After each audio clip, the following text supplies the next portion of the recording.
This is the issue that I've been having with my Ram. It's a 2017 Hemi. You can see it says check fuel cap. Right there, it's got the fuel cap light. And then it's also got the check engine light that just stays on. So they say the most common problem when that happens is the fuel cap. You would think fuel cap light, fuel cap problem. Most of the time I've found that's not even the case. I put a new fuel cap on here. Of course, the light stayed on. I did disconnect my battery cables. The light went off, but then it came back on after a little bit of driving. I've got an Innova SD35 scanner to kind of see what's wrong with this. Now, up under here on this truck, you'll see you have a spot for this thing to plug into. It's gonna go right there. You just plug it in, that little light will come on. You may or may not have one of these, but I'll show you what the problem is. Okay. When I plug that in, I'm gonna wanna turn my key to run, not start it, and then it's gonna show me the codes that have come up. P0456. Evap system small leak. It says I have 4 stored codes here. Evap system small leak, general evap system failure, evap system small leak, evap system small leak. So apparently we got a evap system small leak. What can that mean? Well, this right here is a fuel vapor detection pump. This is located down by your gas tank, and a lot of times that's what's going to be the problem when you have a leak that's not fixed by your gas cap.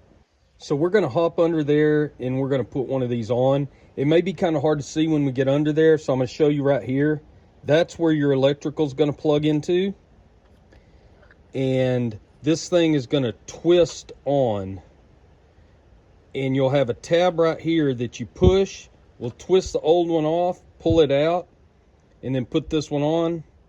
And it also comes with a washer here that you're going to want to put in there too. Okay, that's the back driver's side wheel. And I'm going to come right up here above the gas tank, and there you can see our part.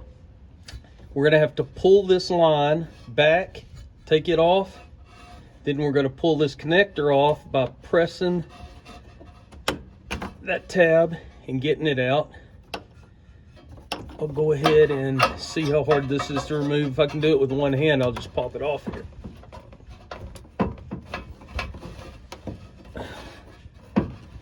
All right, that's gonna take 2 hands. Okay, that hose wasn't too hard to get off. Once I had 2 hands and I could pull there, it came right off. Now the trick is that the tab is on the bottom of that part back behind it. You can see if I take the new part right here and show you, that's how it sits, and there's your tab. We got to get to that, and it's going to be tricky to get down behind this this cover to get to it, but I bet we can do it. Okay, that was actually really easy to do. I'm going to show you what I did if I can here.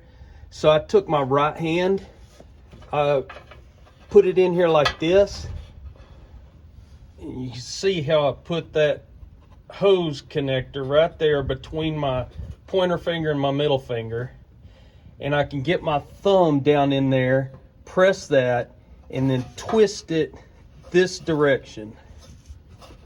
And when you get it twisted, it's going to go all the way up to there, and then it'll come out. Okay, so just a little wiggle. I kind of had to wiggle it up and down like that as I was pulling out, and that did it. Now there's the old O-ring.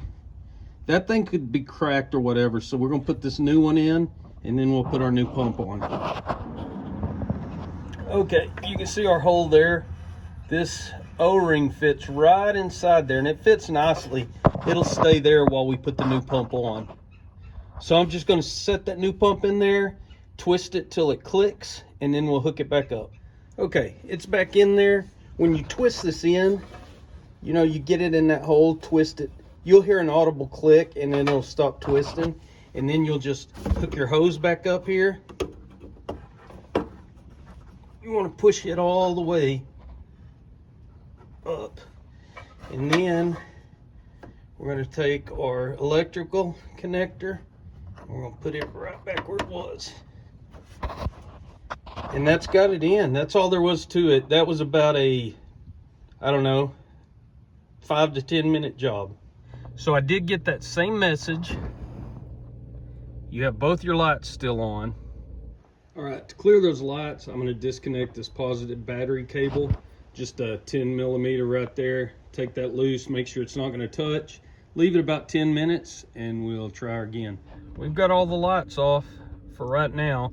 I'm going to drive this a little bit, make sure they don't come back on, and I'll do all that before I post this video. So if this video is posted, it worked.